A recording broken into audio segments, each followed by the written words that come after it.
Paso como crepitador. Pero esto no es de ahora, querido. Radio Caput. Esas cosas. Radiocaput.com. Estás conectado. Estás en Caput. Los números de Perón, el Perón económico. ¡Solo en 2 años lo han desorganizado todo! Hay una economía peronista que no es ni keynesiana, ni liberal, ni marxista, ni ortodoxa, ni heterodoxa. Tampoco es un rejunte de la antipatria pirata para robar. Es peronista. Han desquiciado las finanzas estatales, derrochado las reservas financieras. Es trabajocéntrica, es el laburo por sobre el mercado. Los números de Perón en Caput. En Caput.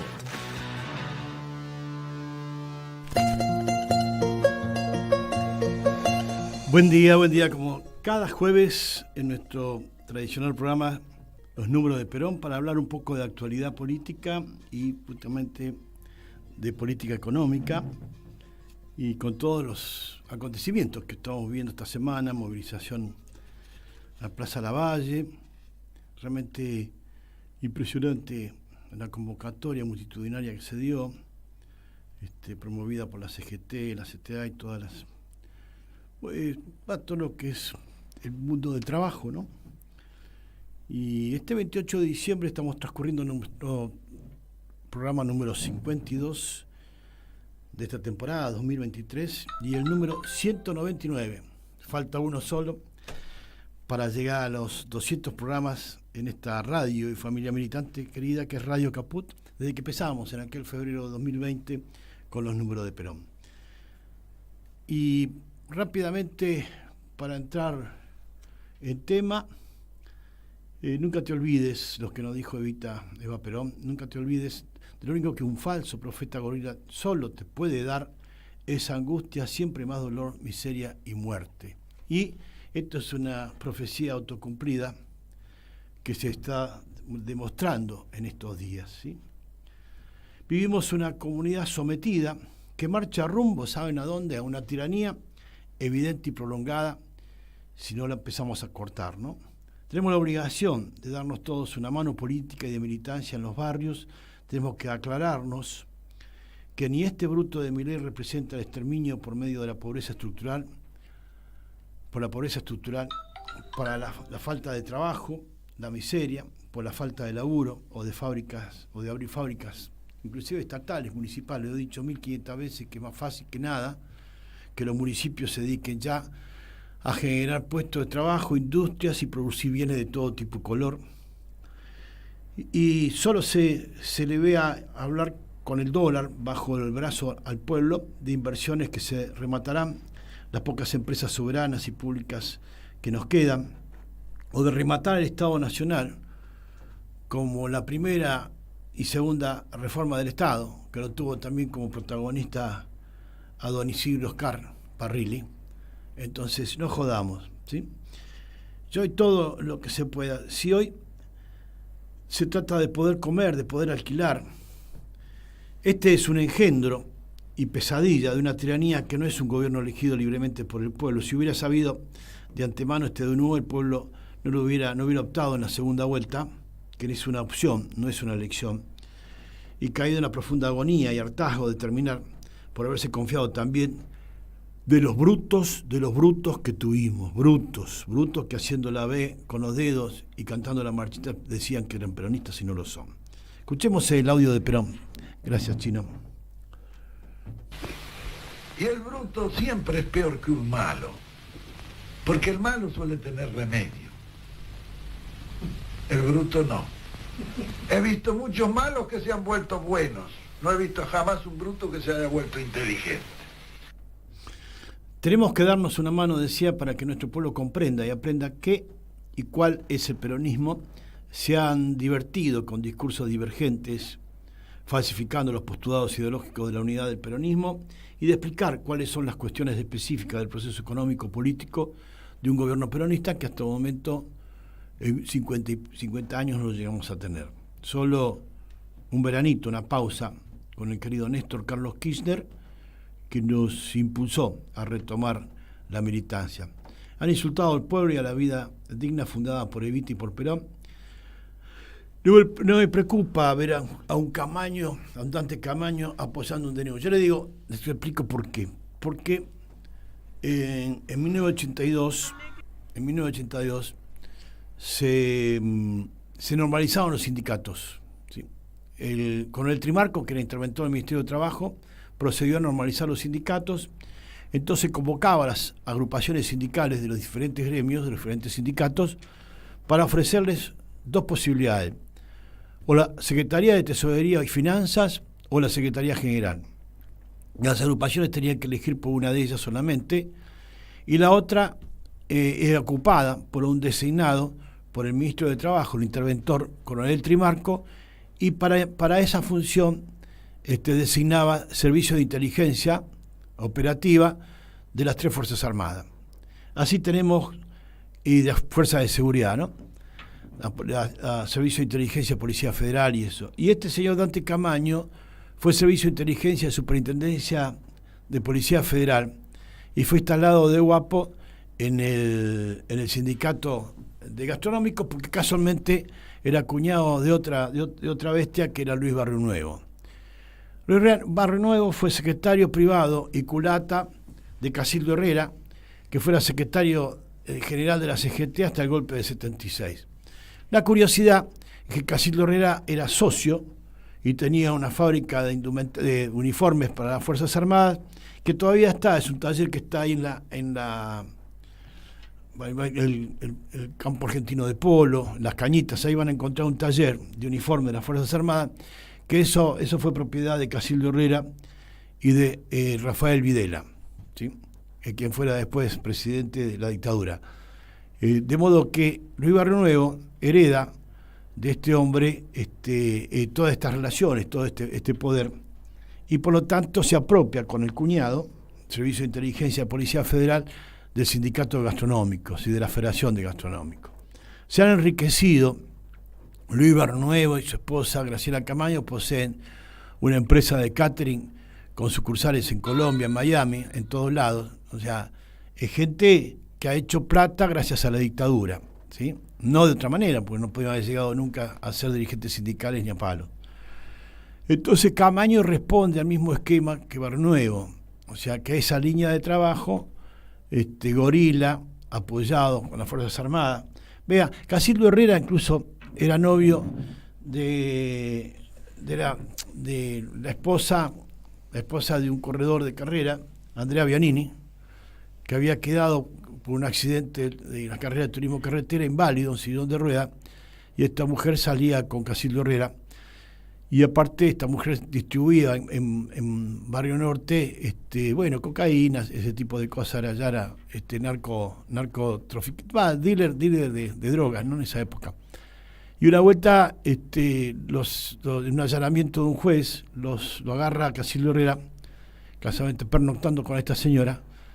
Y para que tengan una idea, en ese núcleo también estaba Cristiano Ratazzi, el presidente actual de la Fiat. Por eso digo, es un solo grupo oligárquico social que se dedican a saquear el país. ¿Sí? Por eso no es casualidad, todos estos vínculos están atados. ¿Sí? Bueno, la cosa que Casildo Herrera le dijo al juez enojado, casi le pega: doctor, de esta yo me borro, yo no tengo nada que ver con este quilombo. Y de ahí surgió la famosa frase de yo me borro, de Casildo Herrera. Un hombre vinculado a la Asociación Obrera Textil y que terminó en esta línea. Por eso digo, cuando esta gente reacciona así, que apoya un DNU como el de Milei, es porque tiene una historia detrás que lo apoya y un grupo de poder que lo apoya. Por lo tanto, Dante Camaño no es casualidad. Tengo que decir que Gerardo Martínez también provino del Servicio de Inteligencia de la Armada Argentina, ¿sí? Así como Andrés Rodríguez del Servicio de Inteligencia del Ejército. Estos muchachos no tienen origen sindical, ni del movimiento obrero organizado, jamás fueron laburantes. Por tanto, no es raro que tengan un convenio de trabajo precarizado la gente de la UOCRA, de la construcción. Cualquier empresa normal de construcción en cualquier país tiene su grupo de albañiles, tiene su grupo de arquitectos, de ingenieros, tiene su grupo de electricistas, de plomeros, para poder dedicarse a la actividad de la construcción. Y la gente esa trabaja en relación de dependencia, registrada, no con contratos basura. Todas estas prácticas responden a una ideología de explotar al trabajador, ¿sí? Se han burlado, pero para llegar a este estado de situación, se han burlado con discursos de puestas en escenas teatrales, ensayadas, con un Instituto Patria, en el que se cita todo el arco antiperonista, gorila posible. Por eso digo, nada es casualidad si la contraparte es igual. Se engañó y se divirtió suficientemente con personajes que forman parte del entramado menemista para la primera y segunda reforma del Estado, el caso de Parrilli, ¿sí? De Oscar Parrilli, que hoy saluda en el Instituto Patria como si fuera un héroe, ¿sí? Y fue un entregador, traidor de la patria, que entregó los bienes del pueblo, ¿sí? Integrados a los gobiernos gorilas liberales de izquierda y de derecha, y se condujo al fracaso y la frustración política del pueblo. Y entonces aparecen los agoreros como Daniel Arroyo, el otro día en C5N, diciendo que el pueblo se cansó del peronismo. Mire, hay que ser hijo de puta para ver que una piba en el 2022, octubre del 2022, a 30 cuadras, ponele 30 cuadras ahí en la villa de Barracas, a 30 cuadras del Ministerio de Desarrollo, a los 11 años se moría de desnutrición. Pero esta piba estuvo 11 años sufriendo de nutrición, desde que nació, ¿sí? Y yo te puedo garantizar de que las muertes no denunciadas por desnutrición en el país, porque dicen, hay 8.700.000 chicos hasta 14 años viviendo en pobreza, ¿no? Y hay 3 millones en indigencia. ¿Y de qué pensás que se mueren los pibes estos? ¿Ah? Hay cerca de 1.700 pibes en 365 días del año que se mueren por causa de desnutrición. ¿Sabes cuánto representa eso? 7 pibes por día. Entonces, ¿de qué peronismo me está hablando este estúpido? Cuando para Perón y Eva Perón, los únicos privilegiados, ¿quiénes eran? Los niños. Entonces, ¿cómo puede decir este imbécil, ¿tá? Infiltrado, debe ser servicio también, como los otros, con los tipos que recién dije, hablando de que la gente se cansó del peronismo? Muchos dicen que no hubo conducción política en este proceso que terminó con el gobierno de Milei. Sí que la hubo, y para despolitizar al pueblo, para hacer cagadas eligiendo coyunturas de imbéciles vinculados estrechamente a estos buitres para saquear al país. Suspender es difamado el Estado de Derecho, ¿sí? Suspender el Estado de Derecho que ya está difamado, ¿sí? Ni que la Suprema Corte de Justicia respeta, cuando debiera ser la Suprema Corte, el Poder Judicial, el poder público designado para defender la Constitución Nacional y por consecuencia de ello el Estado de Derecho. Mire, la Libertad Avanza es una fuerza política que no resiste ningún análisis, que es solo el producto del capricho de alguien tan demente o más que pretende con algún otro demente de archivo trotskista conducir la oposición y ocupar el sillón de Rivadavia en una segunda versión Duhalde, piloto de tormentas, ¿no?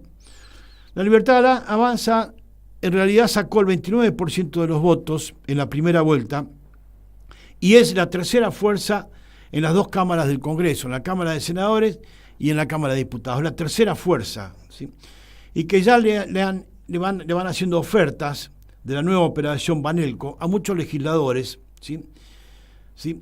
Por esto este HDP de Arroyo sale a pisotear, ¿sí?, al peronismo para resignificar que hay que bancar la democracia con Milei y restaurar a CFK, Cristina Fernández de Kirchner, ¿sí? La Libertad Avanza es una fuerza política dedicada a ver cómo los grupos empresarios nucleados en la Fundación Mediterránea, que también elogia a Cristina Fernández de Kirchner, pueden hacer cagadas y delitos de toda índole, amparados por este oficialismo psicópata y por una oposición, convengamos, psicótica, ¿no?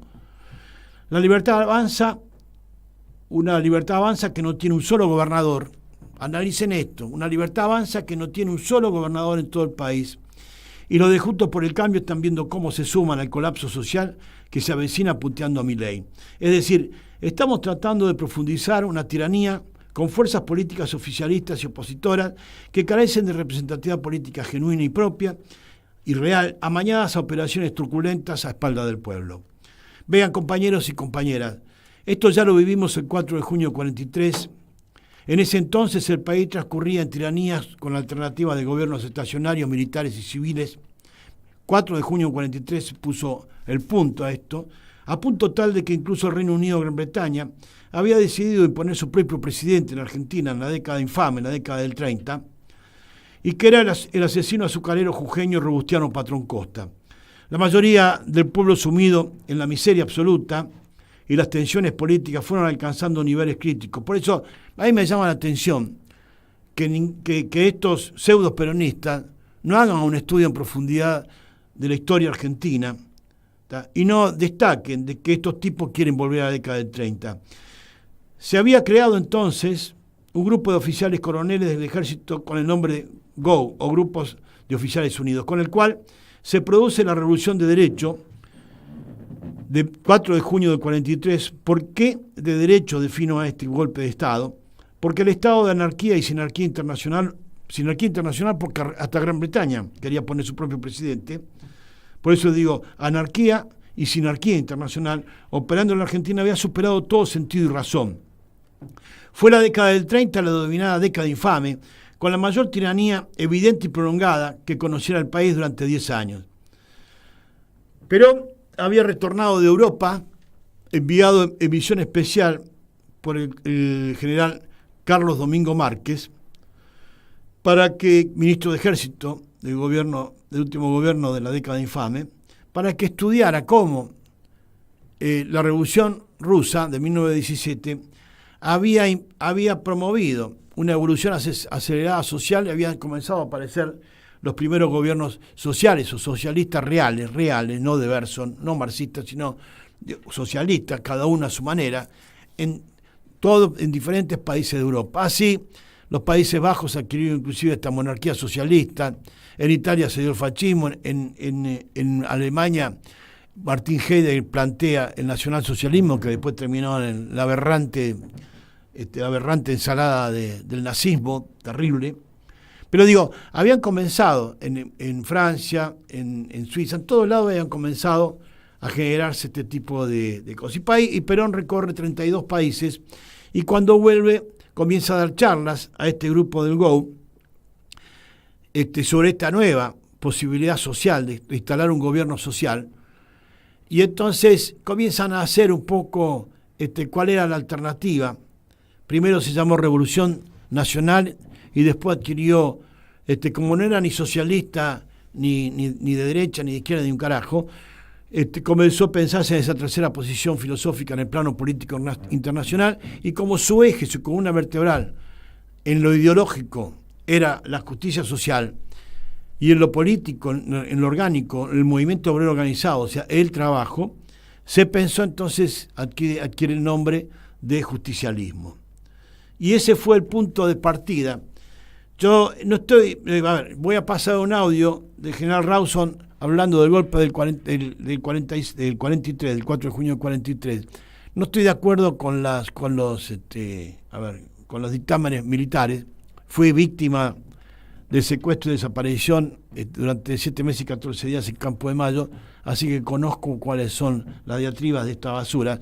Pero digo, en ese caso, estos militares del Ejército Nacional intentaron volver a poner el orden al país, produciendo una revolución, y creo, sin contar con los militares, obviamente, que tenemos que ir pensando en un cambio revolucionario profundo de las fuerzas políticas de nuestro país. Escuchemos brevemente a Rawson, un pedacito nada más. La nación argentina, el ejército se ha visto precisado a lanzarse a la calle, no precisamente haciendo una revolución, sino cumpliendo preceptos constitucionales.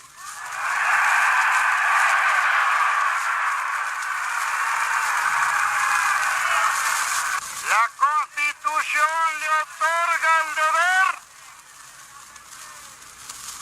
de guardar el orden y el respeto por sus instituciones.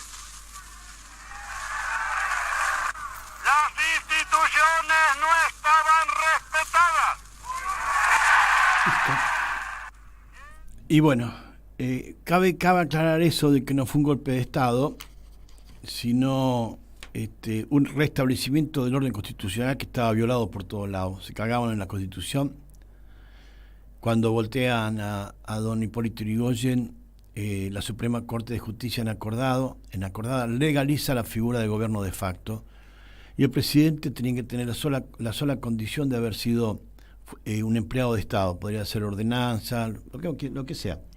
Y así asume José Evaristo Uriburu la presidencia de la Nación y comienza la década infame. Y es el punto de partida, 4 de junio del 43, de la Revolución Justicialista, porque el GOU le dijo, bueno, nos pareció extraordinario la ideología, lo que nos trae, entonces nosotros vamos a provocar una revolución, un cambio de gobierno, y usted se va a dedicar a ordenar estas ideas y convertirlas en un plan de gobierno. Yo pensaba, los milicos están acostumbrados al mando, a mandar, pensaban de que bueno, esto se iba a armar de arriba para abajo, ordenar, y Perón les pide, lo nombra ministro de Ejército y le dice, bueno, que está de acuerdo en llevar esto adelante, pero con una condición, que los nombraran el departamento, digamos, director del departamento de Trabajo y Previsión, un departamento oscuro que no le daba bola, no existía, y estos se ríen, dice, pero este boludo dice, si nosotros nos nombramos ministro de Ejército nos está pidiendo la dirección del departamento de Trabajo, un departamento de Trabajo que Perón lo convertiría en Secretaría de Trabajo y Previsión, con rango de ministerio, y desde ahí, a través de las organizaciones sindicales, de las delegaciones en cada pueblo, en cada provincia, comienza a hacer la preparación humana, ¿sí? Es decir, recopilar la demanda política y las propuestas que tenía el pueblo el pueblo argentino, la gente, en cada pueblo, en cada ciudad, en cada provincia. Y así comienza esa preparación humana, que nadie entiende qué carajo es, simplemente ir a escuchar a la gente traer las propuestas, recopilarlas y después hacer la preparación técnica, ordenar todas esas propuestas por líneas de trabajo, bajo los fundamentos de la justicia social, de la ideología justicialista. Y entonces Perón pone en marcha esa etapa doctrinaria, tarda 2 años y medio, y además capacita a 100.000 predicadores, 100.000 cuadros políticos que salen a desparramar este proceso político por todo el país. Esta fue la revolución justicialista, que en esa primera etapa, del 4 de junio del 43 al 27 de septiembre del 45, es cuando Perón más o menos ve cumplida la etapa doctrinaria, porque hace una demostración frente a la Secretaría de Trabajo y Previsión, ahí en Alsina, Diagonal Sur, donde se reúne con 370.000 personas y hace correr la bolilla de que iba a dar un golpe de Estado. Esto enfureció a muchos gorilas que ya formaban parte del gabinete de gobierno de quien era presidente en ese momento, que era Farrell, ¿sí? Y entonces, Delmiro Farrell, y entonces comienzan lo mandan a detener por Klappenbach, que era el jefe de policía, y lo ponen en manos de la Armada Argentina para que sea trasladado a la isla Martín García, donde literalmente iba a ser asesinado por orden de Braden. A Braden le había ganado la elección, pero no le había ganado, pero estaban en condiciones de ganar, todo el mundo sabía que le iban a ganar las elecciones. Y entonces su sobrino político, casado con una sobrina de Braden, que era Luis Durán, un español nacionalizado inglés, era un servicio operativo del MI5 británico, que había sido jefe en la Revolución Española, en la Guerra Civil Española, por parte de los republicanos, había sido el jefe de Barcelona, y cuando es sitiado a Barcelona por los falangistas, negocia con los falangistas, no su vida, pero sí la de su hermana, entrega a su hermana y la fusilan, ¿sí? Y él es detenido y llevado a un campo de concentración, casualmente administrado por los ingleses. Ahí conoce a la hija, a la sobrina de Braden, y este hombre, que era operativo, sabía combatir y compañía, con un grupo comando británico, se instala en Colonia de Sacramento, Uruguay, para durante la noche pasar a la isla Martín García, asesinar a toda la guardia de la Armada y matarlo también a Perón. Lo cierto es que los generales Eisenhower y MacArthur, otro día vamos a explicar por qué, lo intiman a Harry Truman, que era el presidente de Estados Unidos, a que si asesinaban a Perón posiblemente tuvieran un golpe de Estado en los Estados Unidos de Norteamérica. Y por lo tanto revierten esa orden le mandan a decir a Braden que parara la mano, bueno, y Perón es devuelto al Hospital Militar Central con alguna magulladura, por supuesto, y entonces la CGT el 16 de octubre del 45 convoca una huelga general, como va a ocurrir ahora, brevemente, en estos días, y la gente se moviliza y se produce ese 17 de octubre, que es el Día de la Lealtad a la Revolución Justicialista. Les cuento que esto estaba planificado, porque si Perón formó 100.000 predicadores y traían 10 cada uno a la Plaza de Mayo, se van a dar la sorpresa de 1.200.000 personas, como ocurrió, ¿no es cierto? Digo, ese punto de partida de la Revolución Justicialista, cuya posición filosófica de tercera posición justicialista y su ideología justicialista adoptaron muchas personalidades y dirigentes políticos de esa época, como Atilio Bramuglia, del nacionalismo, Ángel Borlenghi del socialismo, Jerónimo Remorino del conservadurismo, Hipólito Jesús Paz del conservadurismo, Hortensio Quijano del radicalismo. Ese punto de partida fue la preparación humana para enseñar al pueblo que se podía vivir en estado de justicia social con grandeza y felicidad, y se produjeron 2.793 plenarios políticos donde se recibía y ordenaba las demandas y propuestas políticas del pueblo, y que luego se formulase como proyectos, luego en programas de gobierno, y se convirtieron en el primer y segundo plan quinquenal del gobierno de la Revolución Justicialista de Juan Domingo Perón, y se formaron, como dije, 100.000 predicadores y cuadros de militancia para llevar ese proceso político a todos los rincones del país. ¿Por qué no tenemos 100.000 predicadores hoy? Pregúntenselo. ¿Por qué el proceso político está al servicio de los intereses extranjeros? Luego de esta etapa doctrinaria, o sea, de preparación humana en cuanto a recopilar la demanda política de proyectos del pueblo y su correspondiente preparación técnica en programa de gobierno para conformar un plan de gobierno a la luz del dogma del Estatuto Revolucionario de Revolución Justicialista, ya se habían consumido instancias del 27 de septiembre del 45, cuando Perón reúne, como dije, 370.000 personas, y es trasladado, bueno, a la Armada Argentina. Era la venganza también del embajador estadounidense Braden. Ciertamente Perón es llevado a la línea Martín García para su asesinato, como dije también. Perón es regresado al Hospital Militar Central y la CGT histórico dispositivo de poder. El movimiento obrero organizado fue el dispositivo de poder de Perón. Convoca una huelga general y movilización de 100.000 predicadores en cada uno de los barrios, según las órdenes y el plan de Perón. Y esto se conoce como el 17 de octubre, Día de la Lealtad a la Revolución Justicialista. En 1945 también se crea el Fondo Monetario Internacional. Bien, qué curiosidad. Que sirvió a los líderes de los tratados de Yalta, Potsdam y Bretton Woods. Ahí, don Bretton Woods, estaba el caballero británico a las órdenes de la reina Isabel II de Inglaterra, que se llamó John Keynes, y que algún boludo sigue pensando que la economía peronista es keynesiana, ¿no? Fíjense en ustedes. De John Keynes, Lord John Keynes, ¿sí? La forma de esclavizar y someter países ricos, sostenía Keynes en Bretton Woods, Yalta y Potsdam, en materias primas y recursos no renovables, a través del Fondo Monetario Internacional, a través de una deuda externa y el asesinato de sus conductores políticos. Así podemos enumerar no menos de 18 casos en Latinoamérica de asesinatos.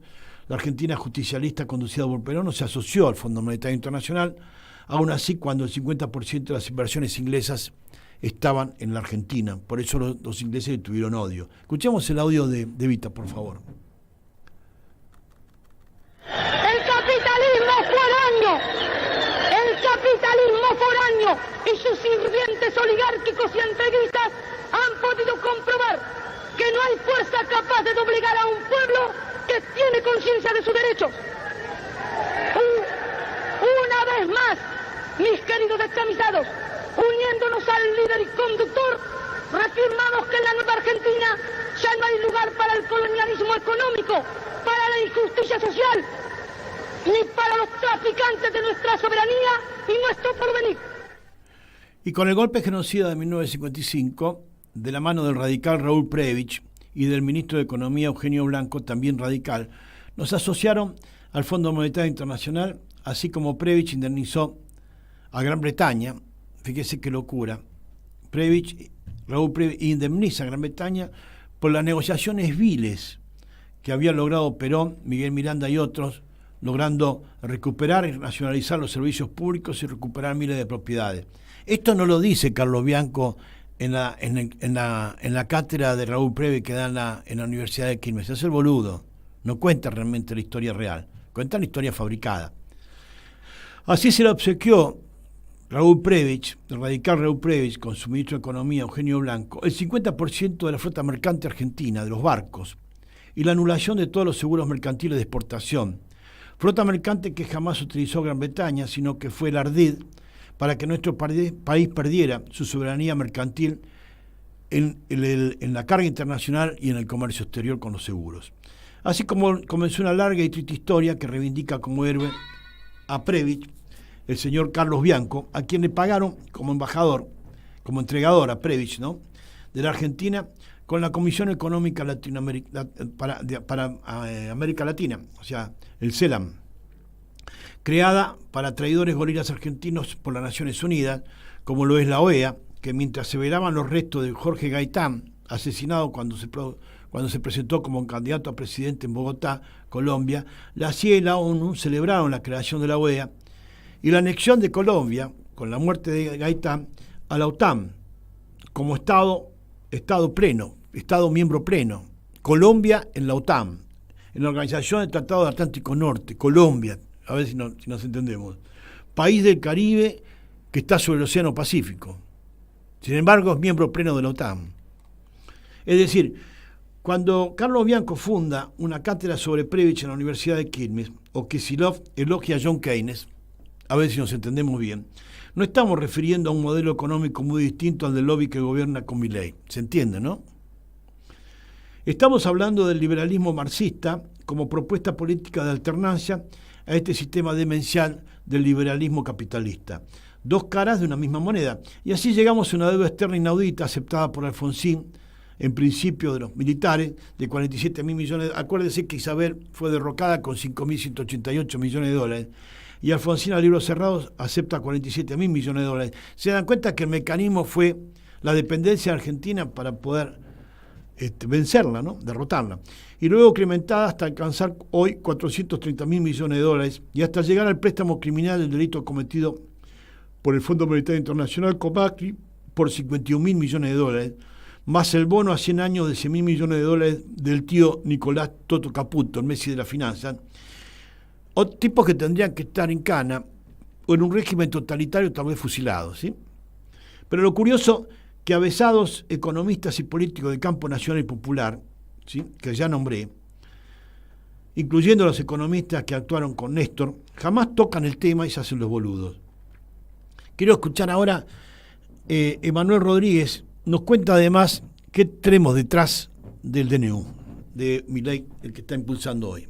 El DNU deja en evidencia quién le pagó el sueldo a Milei mientras Milei sorteaba su dieta como diputado y quién le paga el hotel, ¿no? Porque cada punto responde y favorece a un lobby diferente. La derogación de las leyes de góndola, de abastecimiento y el observatorio de precios son de la Coordinadora de Productores de Alimentos. La desregulación de ingenios es, obviamente, de Ledesma. La de prepagas, obviamente, de las prepagas. La derogación de la ley de tierras parece escrita por Joe Lewis. La entrega de ARSAT es claramente a pedido de Elon Musk. La desregulación de farmacias, de Pharmacity. Detrás de cada artículo del decreto de Milei hay un empresario que le financió la campaña y que ahora está, bueno, cobrando. El decreto de necesidad y urgencia es la forma en que Javier Milei está pagando los fiados. Esto es Peroncho Delivery, la entrega de noticias contra la entrega de la patria.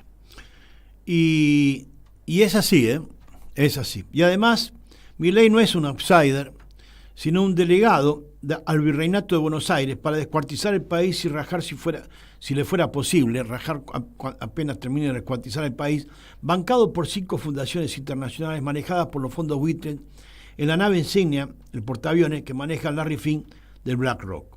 Es decir, hemos comenzado a transitar y sufrir una tiranía de un despotismo criminal e inusitado, con una oposición controlada que sale a la lucha de clases instalando la agenda de la confrontación histórica de la izquierda y la derecha para el mismo programa de la entrega nacional, porque ha conseguido instalar a un enemigo para poder militar en política, tratando de demostrar que el peronismo ha fracasado. Fíjense ustedes. Y vamos a escuchar entonces, vamos a hacer una pausa musical con un hermoso tema que se llama Un Mundo para Julián, que es hermoso. Así que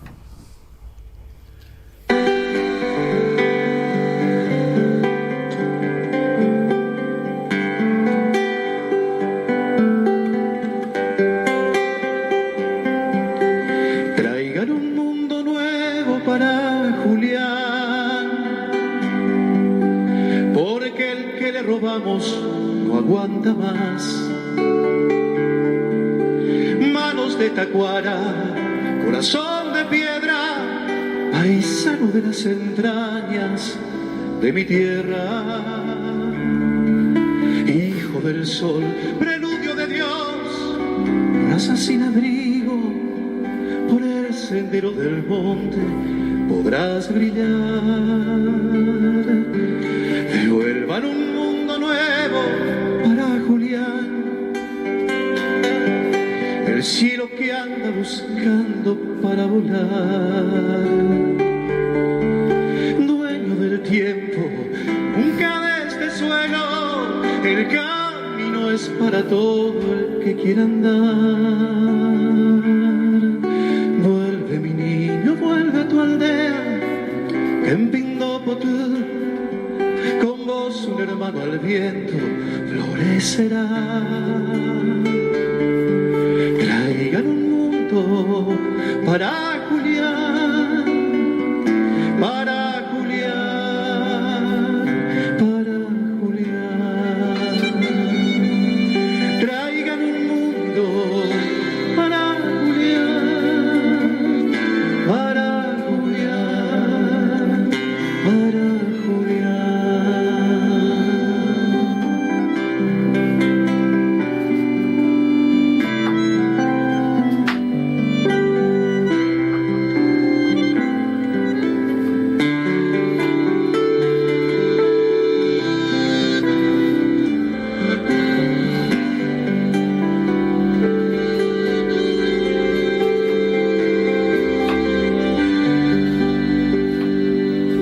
Es diferente el aire en esta ciudad, todos corriendo hacia ningún lugar,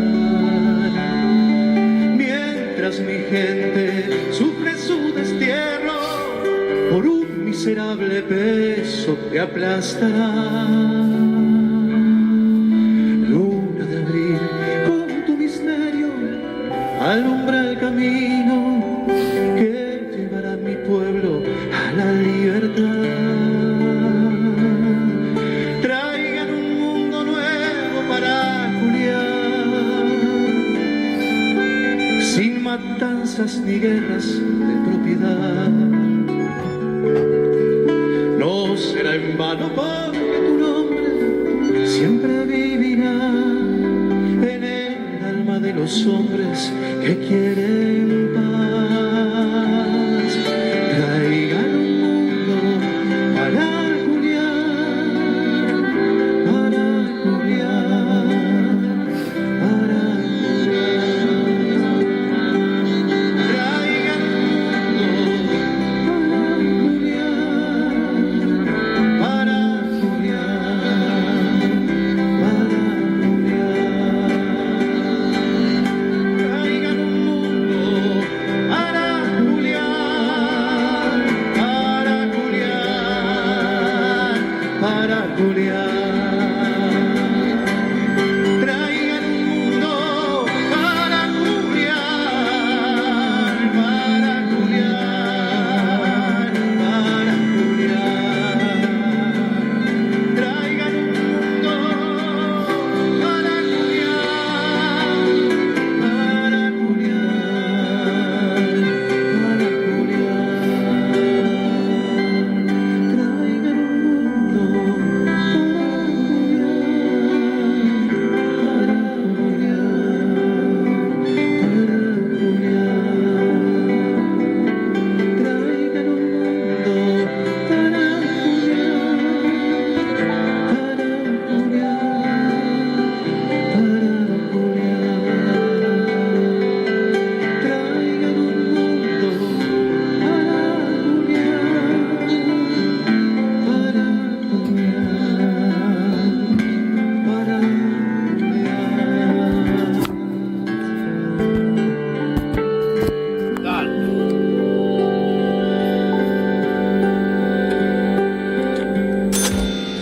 La economía desde el peronismo, porque hay una economía que es peronista. en Caput. ¿Cómo pagarán estos hombres este semejante crimen? ¿Dónde más?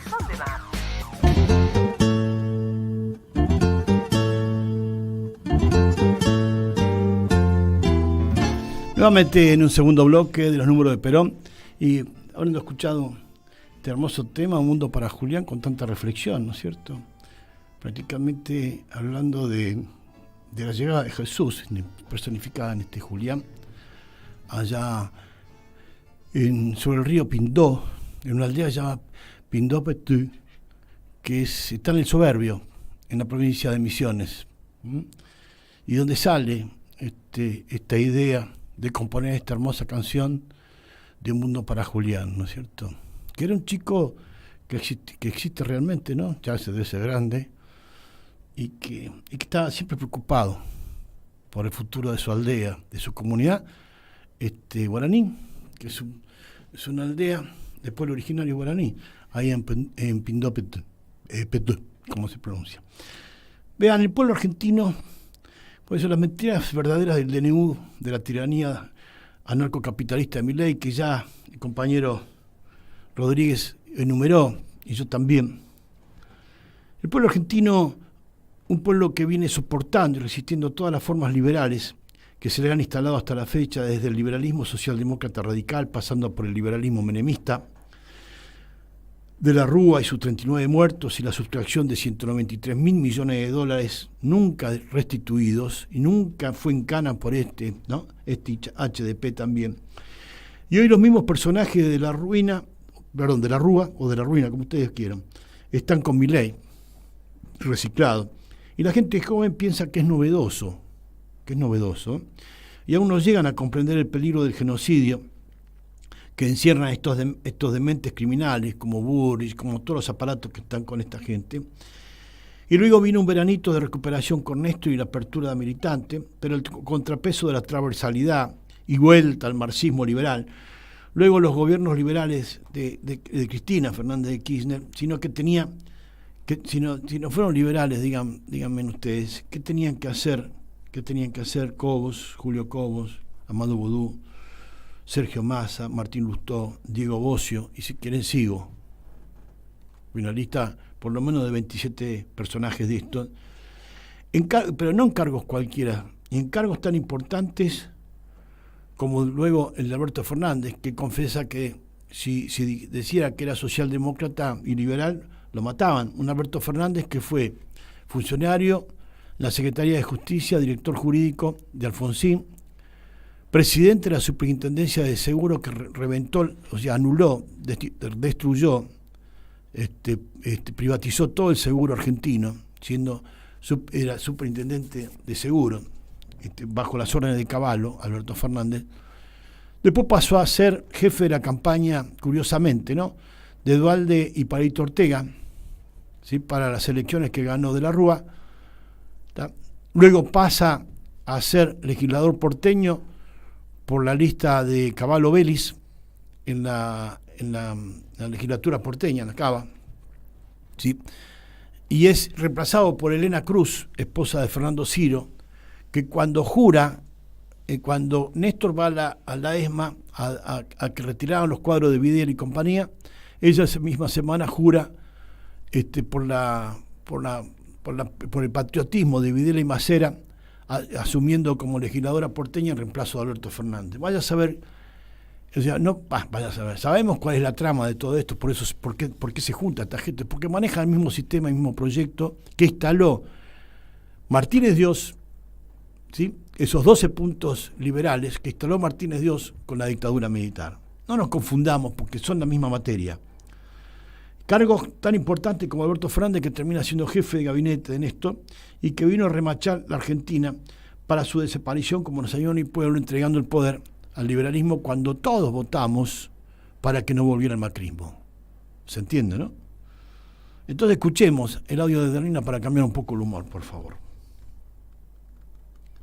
Cuando viene un economista y dice que si evitamos la miseria de muchas personas ahora, pronto vendrá la macroeconomía y nos saltará encima y nos comerá. Y ponele que venga. Yo creo que hay unos tipos en la Argentina que se especializan en solucionarles los problemas a las personas que han nacido ahora, que ya están en el mundo, no a las que estarán dentro de 4 o 5 generaciones. Hay unos tipos que cuando alguien necesita una casa, le dan una casa, pero se la dan ahora, no después de que muera. Esos tipos suelen llamarse peronistas. Y cuando ayer vimos una multitudinaria movilización provocada por la CGT a la puerta del Palacio de Justicia, donde reside la Suprema Corte de Justicia, con una justicia que no ejerce ni la defensa de la Constitución Nacional, porque ha tomado el color amarillo macrista desde hace tiempo, y los jueces de Comodoro Pro, que no es Comodoro Pi, tampoco hacen justicia, y todo se viene desmoronando, y en cualquier momento Pepín Rodríguez Simón va a volver para inventarle una causa y meterlo en cana a Riquelme, que le ganó a Macri la presidencia de Boca Juniors. Seguramente. Miren, yo estaría una apuesta de que Pepín Rodríguez Simón vuelve y le inventa una causa a Riquelme y lo meten en cana, pero me juego la vida. Esto puede ser. Cuando todos sabemos la poca o nula autoridad política del gobierno kirchnerista para extraditar a Pepín o indultar a Milagro Sala. Digamos la verdad, ¿eh? ¿Sí? ¿Ustedes se imaginan si hubiera pasado con Perón, cómo estaría? Y Milagro Sala yo creo que ya tendría, no sé, sería ministra de Justicia en un gobierno peronista, ¿sí? ¿Ok? Entonces, pensemos que la autoridad política de esta gente ha sido siempre subsidiaria de los intereses de esas empresas que hablaba Rodríguez recién, ¿sí? Y en cualquier momento, como lo hizo Martínez Dios, lo vamos a ver a Pepín Rodríguez Simón paseándose por la calle Florida, luego de haber endeudado, como Martínez Dios, asesinado a este país, los delitos y los pecados de justicia en la Argentina. Vean, compañeros y compañeras, los delitos y pecados de justicia en la Argentina no se pagan ni se penan. Es un código penal especial este. Y en la laguna nauseabunda de sucios y murientos gorilas enemigos del pueblo aparece un Dante Camaño que apoya desde la Unión de Trabajadores Gastronómicos de República Argentina el DNU de Milei. Pero sepamos quiénes son Dante Camaño y su cuñado Luisito. O sea, Camaño apoya que le saquen 26 artículos de la Ley de Contrato de Trabajo creado por el gobierno de Isabel Perón. Este es el tema. Y la oposición se hace también la pelotuda. ¿Sí? Porque no es a ver, digamos que es como yo definía a Juan Schiaretti, un peronista antiperonista. Es una nueva clase de política de peronistas antiperonistas, ¿sí? ¿Se entiende por qué Isabel tiene prohibido el ingreso al país? ¿Se entiende por qué Isabel tiene prohibido el ingreso al país? Y su busto en el Salón de los Presidentes, a instancia de la presidenta Cristina Fernández, que desde luego no fue jamás la primera presidenta argentina, porque lo fue Isabel Martínez de Perón. María Estela Martínez de Perón fue la primera presidenta argentina, ¿sí? No está el busto ni siquiera en el Salón de los Presidentes, el busto de Isabel Perón, ¿sí? Desde luego que estamos a contracalendario, porque comienzan las ferias judiciales y han llegado en estos días cientos y hasta, me dicen, 1.700 medidas de amparos y cautelares judiciales contra el DNU, y que se van presentando de manera individual contra este decreto de necesidad y urgencia, que no es ni necesario ni urgente, ¿sí? Casi 1.700 medidas de amparo y medidas cautelares, de todo tipo, de la asociación de inquilinos, de todo tipo, de la sociedad de panaderos, de todos lados están presentando amparos, recursos de amparo y medidas cautelares. Y entonces el Congreso, que no tiene mayoría ni diputados ni senadores, este imbécil pretende suspender el Congreso para ver si puede hacer colar el DNU, porque las empresas que están saqueando al país con este idiota como payaso adelante, ¿sí?, están tratando de saquear al país, estos grupos de empresas que marcó Rodríguez, ¿sí? También va surgiendo en muchos compañeros y compañeras, como en muchos ciudadanos de la Cava, de las provincias del interior, la necesidad de darle un abrazo al Congreso Nacional para que los legisladores voten como legítimamente el pueblo le confió su representación parlamentaria. Que no se equivoquen, pues no van a poder salir a la calle. Cumplan con su deber político, ¿sí?, que responde a nuestra Constitución Nacional. Pero al mismo tiempo ha surgido un decreto que limita el derecho a la protesta en la vía pública con penas de cárcel y torturas varias.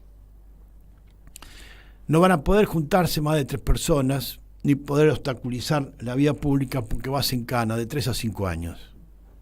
¿Tá? Esto es así. Estos vienen a instalar una tiranía prolongada detrás de la cual están todos estos empresarios.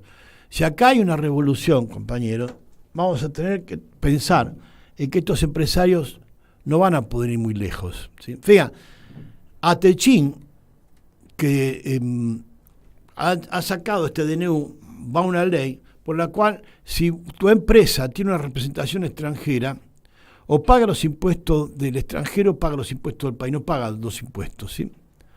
¿Saben por qué? Porque ¿saben dónde está la sede central de Techín? En Luxemburgo.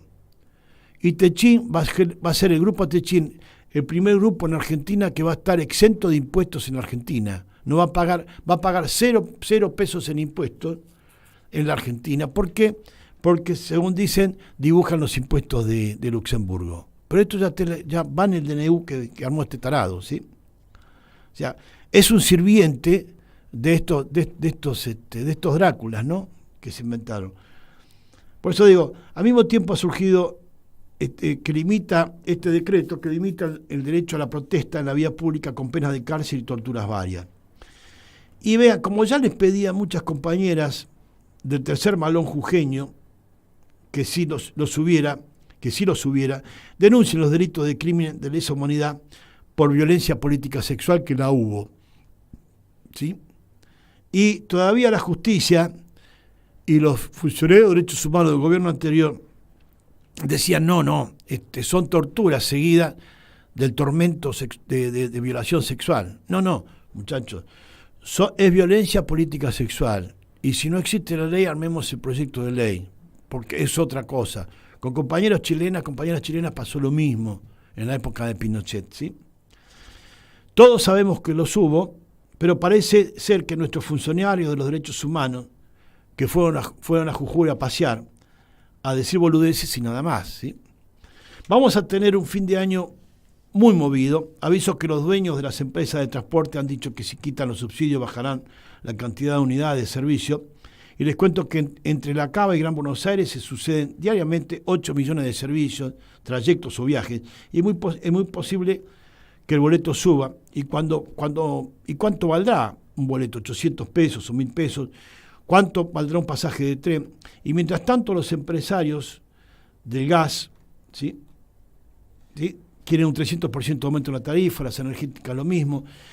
Y mientras tanto, la nación argentina se pregunta qué pasó con los servicios públicos nacionalizados por Juan Domingo Perón, el pleno empleo bien remunerado y sin pobres. ¿Dónde está y quiénes se lo robaron? Alguna vez, como dije, apretaron con la década infame y apareció la revolución del 4 de junio del 43 y luego el 17 de octubre del 45. Después apretaron de nuevo y apareció el Cordobazo en 1964. Y luego la reacción popular a una gorilada radical notable y terminaron echando a un presidente que se fue afanando miles de millones de dólares y lleno de muertos, y se gritaba Piquetti y Cacerola, la lucha es una sola. Digo, el pueblo debe decidir qué hacer con tantos gorilas liberales que nos han dañado con tanta soberbia desde la izquierda y la derecha, y tan inútilmente tergiversado el peronismo con trasnochados progresistas, ¿sí? Escuchemos el audio de Perón con respecto al justicialismo, por favor, gracias. Es una ideología ya fijada y por lo menos por mucho tiempo, eso será una cosa inamovible. Las banderas de justicia social, de independencia económica y de soberanía política, eso es muy difícil porque son cosas permanentes.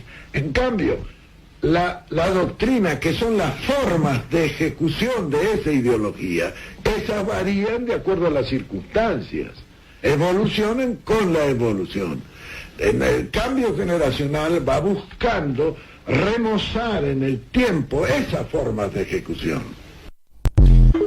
Por eso, cuando hablamos de peronismo de lealtad justicialista, siempre nos debemos referir a aplicar la ideología justicialista en todo tiempo y lugar, y no cualquier otra basura.